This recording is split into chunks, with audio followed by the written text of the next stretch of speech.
Hello, my name is John, and today I'm going to show you how to create a little swarm effect inside of Cinema 4D.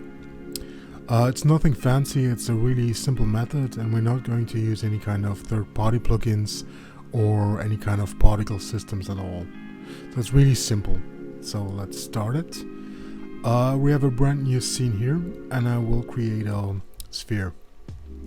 So that sphere has the typical sphere topology, the standard topology. So you can see that our polygons are getting smaller and smaller, and the distance from one vertex to another, because we're going to work with the vertices, is not regular. To change that, we're going to type inside of the sphere options and change that from standard to icosahedron. And right ahead you can see that our topology is really regular. We have a really regular grid here. Not perfectly, but it's fine for our cases. So the next thing, I will create a displacer inside of the sphere. So to make the displacer a child of the sphere, it's kind of really easy.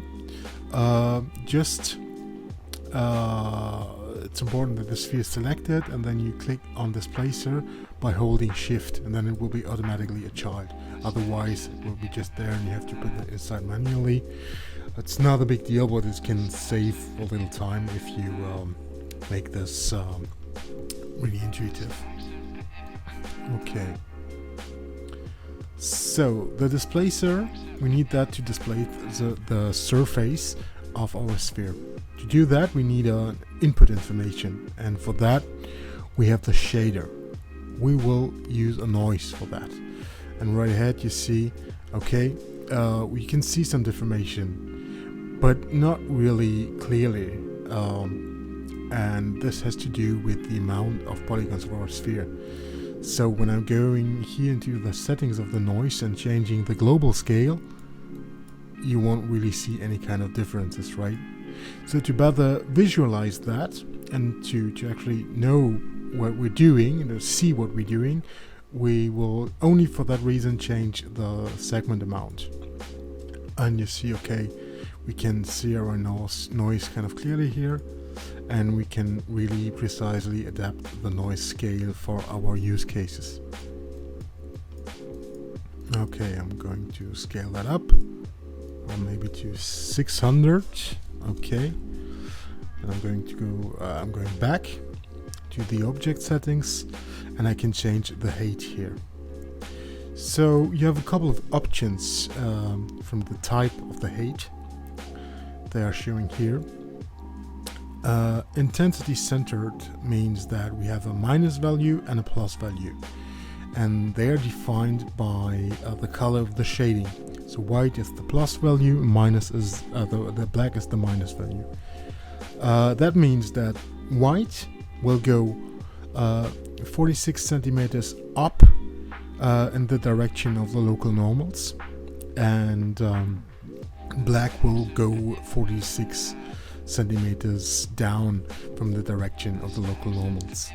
Another method is the intensity method, and you can see it here that we actually don't have any kind of minus value, it's just the plus value, but we need the intensity centered option for us right now.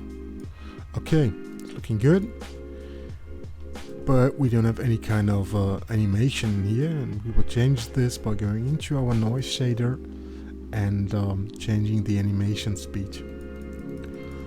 I will say 1, and that's looking good. Okay, next thing, we are going to create a time effector. That is here.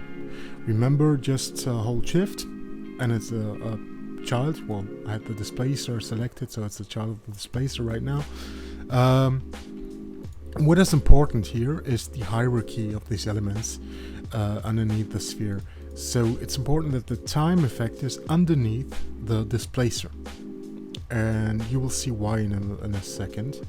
So first, why is the time effector not working? So the time effector is some kind of a constant animation value that is just running in the background. And what I want is, what I need to change is the deformer mode here. The deformation mode is on off, and we need that to be an object. And you see, okay, our sphere starting to rotate exactly the way I want it to. So this is fine. So now the reason why it's important to put the time effector underneath the displacer, we'll see it here. When I put it up or over the displacer, you can see we get some strange kind of behavior here. And the reason for that is that the time effect is affecting everything that is above it. So it's affecting only the sphere right now, but not the displacer. So the displacer is static, and the sphere is rotating. So we have a static displacement information on a rotating sphere. And to avoid this, just put the time effector at the end. And right now the time effector is affecting the displacer and the sphere at the same time. So the displacer is actually rotating too. And this is what we want. Next thing is a cloner. Just create one. We need a sphere, another one too, a small one. We won't see that sphere, so it doesn't matter that we don't have a nice topology or not a lot of polygons. So I'm going down to the segments to 15, that's fine. Put the sphere underneath the cloner and tell the cloner that the mode should be object. So now we have a new window here, and inside of that window we can put our sphere.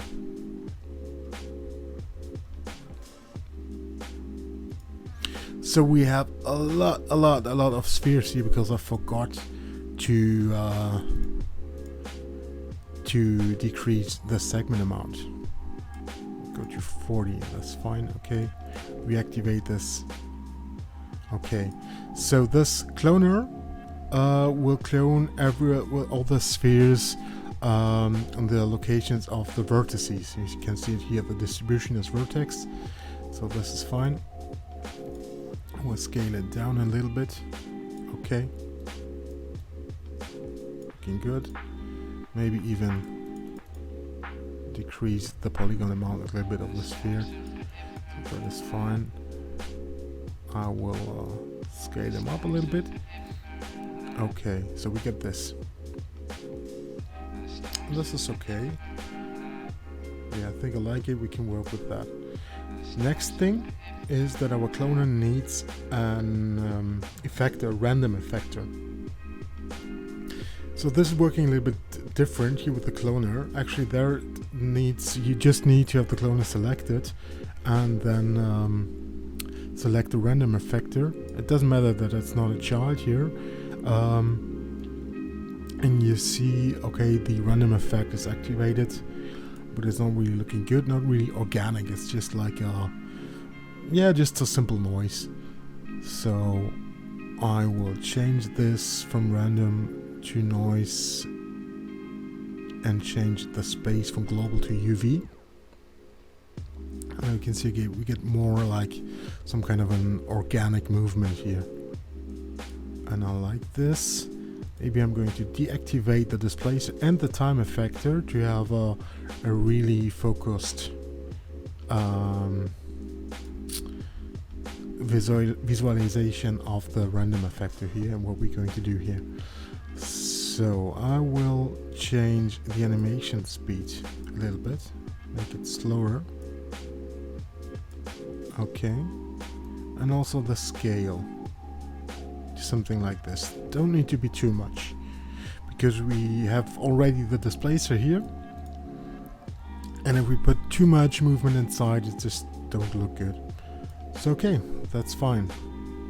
Now we can check the visibility of our sphere here because we don't need to see it anymore, and even the visibility of our cloner, we don't need to see it anymore. Really important, just the cloner, not the sphere. Okay, now we see nothing.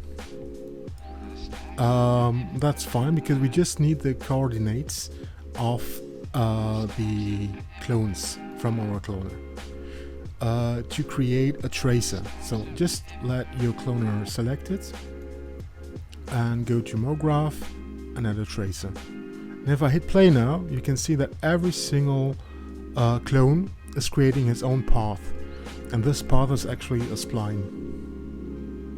Okay, it's really messy here, so we don't want that to be too messy, and we don't want the whole path of every clone, just the last couple of frames to be traced. To do that, go inside of your tracing window to the limit window and check from end. Now they will just have one single frame and you see nothing. 2 frames, okay, that's visible. Really short too, maybe a little bit more, let's say 6. So this is looking fine. Okay, so we have our tracer, and now we want to give that tracer a shape. For that, we're taking a sweep and a circle. So the circle will be the shape of every little spline here. So of course it's really big, and we have a lot of points in here because the intermediate points are adaptive. We will change this to uniform so we can control it really well. You can see when we have 0, we just have 4 points. One is like this. Let's keep 2. This is a nice number here, because of course every single point that is extra here will have a huge impact on your performance, especially because we have like 40 clones here, and then we have the splines too. So for the rendering, it's no problem to increase this at the end, but if you want to work with this, if you want to figure out how this thing is looking like and how the animation will have the best effect, you need a smooth and nice performance there. So we have the shape, and we have the shape, and we have the rail, and the rail is actually the tracer itself. So I put the tracer inside and the circle inside, and bada boom, you can see, okay, we have a shape here. So it's getting really heavy here with the performance of my computer, and it's not a bad one. And the reason is that we have our caps here. The caps are actually generated in real time. It's like a calculation that is behind every frame for every little cap from the top and the down cap. So I would just deactivate the caps. So maybe let's hit play to see the difference in terms of performance here. Okay, so we'll say none, and bam, it's liquid, and we have a really fluid liquid animation here. Okay, next thing is the shape, because we have a hole on the front and the back right now, and we want to close that hole by just making the shape to 0. So this is actually, you will see it right now, the shape of our spline, and you see this is looking like a fish, and this is looking like a fish, or not really a fish, but something fishy like right ahead. Okay, maybe making it a bit larger and changing the scale of the circle here. Okay, and we already have some kind of swarm, and it's not, I would say, not bad. What we maybe could do is add another angle here for the time effector. So it's just rotating around the H-axis here, or the Y-axis actually, and can maybe not too high, change some values here and give them more like a little random direction, but still the base rotation in the center. I think this is okay, but it's also a little bit of messy. So it's a lot of movement, and it's maybe a little bit too fast. There's something heavy that is missing, and for that we're using the dynamic functions of Cinema 4D. So I will re-enable the visibility of the cloner here. See it? Okay.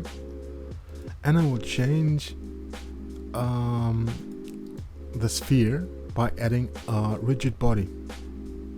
When I hit play now, of course the rigid body is working and every little sphere is falling away. It's not falling down because I did something, forgot to tell you before. By hitting string plus D, you get to the project settings of Cinema 4D, of your project right now. And inside of the dynamics settings here, we have the gravity, and I put it on 0. It's standardly on 1000, but we don't need the gravity here right now. We just need the dynamics. So do that, put the gravity on 0. And next thing, to avoid the fact that the rigid body spheres are falling away, and also we want them to follow our vertices from the sphere here, we have a really cool function inside of the dynamics in Cinema 4D, and this is follow position. That means that we have some kind of a interpolation between the actual transform values from the cloner and the dynamics, and you can create really cool effects with that. I would say follow position 4. You see, okay, they're not intersecting into each other anymore because every little sphere is dynamic, but they're not falling away also, and they are dynamic right now. So if I take another sphere here, for example, make it smaller, and tell that sphere to be a collider body, of course they will react, like you can see, right? So this is actually the base for an interactive and dynamic swarm, I would say swarm illusion, which you can create really cool effects with. Because when we hide the cloner again and show our swarm here, of course that swarm is also reacting on our sphere here, like you can see. Fuck. Okay, we're frame 0 here, but it's working. So you have some kind of intersections here. This has to do with the dynamic settings in generally. We will do this at the end. It's not a big deal. It's just that standardly on default you have really low settings enabled, because it's more important to have a feeling of the animation and the feeling of the time than have everything on really high settings from the beginning on. But it's working. So we have our sphere, we have our swarm, and it's interacting with objects here. So like this. Right. Okay. So I just make a little material here for the swarm, nothing, it's just really fancy to give it some kind of a porcelain effect here. Okay. We'll disable the line visibility. And now we can think, what can we do next? So what is more? So does it look good? Do we want more interaction, more movement? Would say, yeah, maybe make the fishes a little bit bigger to give them more weight, and maybe changing a little bit here the, what is the displacer? I will go to maybe to 80, because of course we have the delay of the dynamics from our clones here. And to compensate this, just increase the values to need. You can also look for the random effect. It's really cool. Almost everything in Cinema 4D, you can not only change the values here, but you have some kind of a general slider for the effects. We have a random effect, and we just want to have it more, just increase it. And let's see the result. So yeah, it's getting really really kind of swarmy right now. I like this, maybe a little bit. Well, no, I think it's okay. And the really cool thing with that is that we always have everything non-destructive and everything is dynamic. So if we want more fishes, it's no problem, just increase the segment amount, say 60, and we have a lot of fishes, and you don't have to watch out for intersections or anything because we have the dynamics in the background, and they will make sure that the fishes are moving on some kind of a right way here. Okay, I like that. Okay, to show what we can do next, I will decrease the amount. And you maybe also already realized that sometimes we get some not good looking glitches. So we have some kind of some kind of things looking around, some meshes that are not really smooth. You see it better if I disable the time effector. Right, you saw that? Yeah. You know, those like glitches, and also the fishes, of course, have always the length of the spline. So to avoid these glitches and to make sure that your fishes have always the same length, we're not using the sweep to give them a shape. We're using another method, and for that just create a cylinder. Okay, and go back to the line. Okay, also we don't need any kind of caps. The rotation segments are a little bit high, so let's go 10, and here maybe 5 or 6, something like this. Then we will add a spline wrap, and this spline wrap here needs the tracer as spline. Looking really messy here. We can deactivate our sweep here. We don't need to see it anymore. Okay, and the reason is the axis is wrong, so we need plus y. Okay, that's better. Also, you see the cylinder is kind of really large, so the radius is going down. Okay, nice.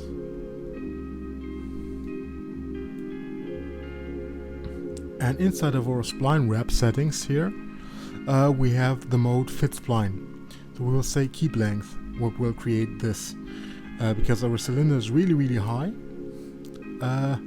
So we will scale it down to the length we want, and make sure that you have a little bit of extra space, because the spline length of every little spine here is not always the same. So you want to avoid the fact that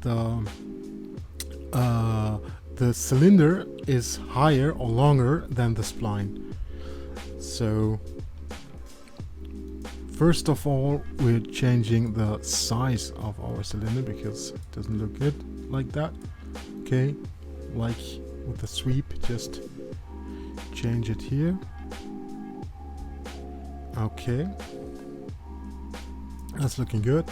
Then we will change the amount of steps of frames from the end limit inside of our tracer to make sure that every cylinder has enough space to don't go over it, because when it go over or it's longer than the actual spline, you have this end mode, which is extend right now, and we'll go straight ahead out of the spline and we'll create a not really nice shape here. Clamp is also not an option for us. So what we can do now is make it a little bit higher, a little bit more natural. Let's say like this, okay.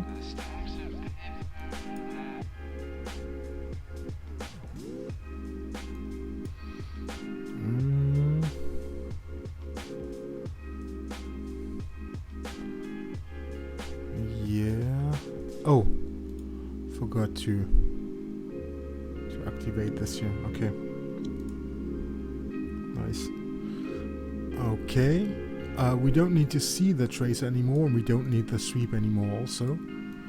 So I'm going to delete the sweep, just take the tracer out before, and uncheck the visibility of the tracer. Okay, now we can give that cylinder our material again here, and have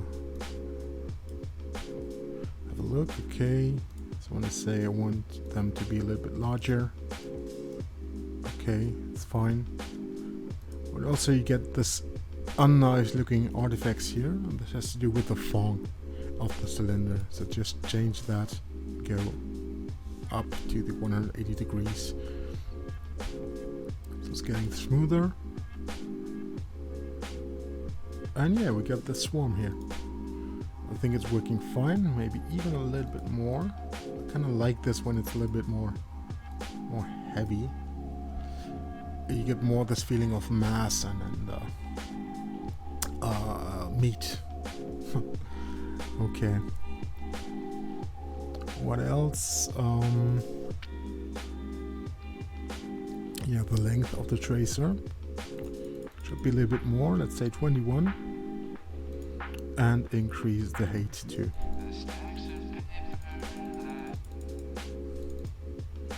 Okay.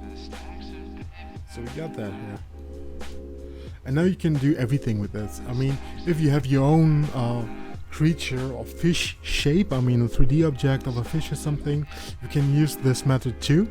You know, just insert this object, merge the object inside the scene and put the spline wrap underneath it. What you then maybe need extra is a rail object. So an orientation, so you want to make sure that your fishes have an up and down, because right now they're rotating all the time, like you can see here if you watch out. So yeah, the rail makes sure actually that they will always look in the same direction. Okay, so maybe I have a little presentation here to see how this whole thing is looking like. I will take a light. I will make the shadows visible. Okay, it's already. Create shadows soft, and maybe. Okay. Okay, it's looking good. And the really cool thing about that is that you really can have all these interactions, right, with other objects. So when I take my sphere here, I can move this whole sphere. We have a certain delay. This is normal. This has to do with the spline itself, because our objects are at the end of every tracer spline. But I think it's cool. Okay, so we have our sphere here, and can make some tests by moving it around. You know. Oh, okay, started to 0 here, okay. And it's really nice, like you can see. We really don't have the intersection there reacting on objects.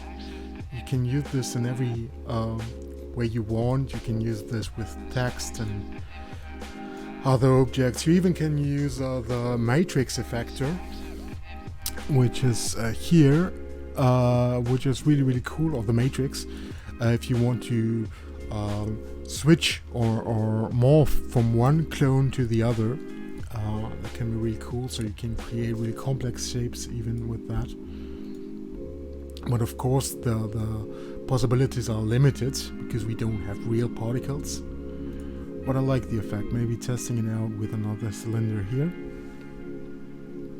So making it bigger and giving that cylinder, well, a little bit more high segments. And also just copying our collision tag here. And right now we can move that swarm. Maybe whoop.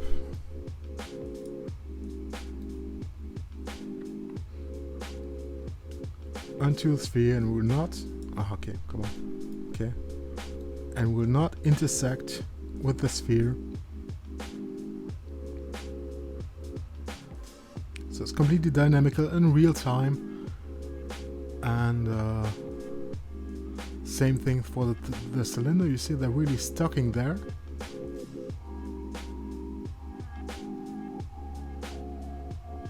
And this is it. So if you want me to do more about this, maybe showing you how to make some interactions with enemies, or the morphing part to morph actually your swarm in different shapes, so you have more possibilities to control it, yeah, just write it down into the comments, and I hope you liked it, and I hope I could help you. And yeah, bye.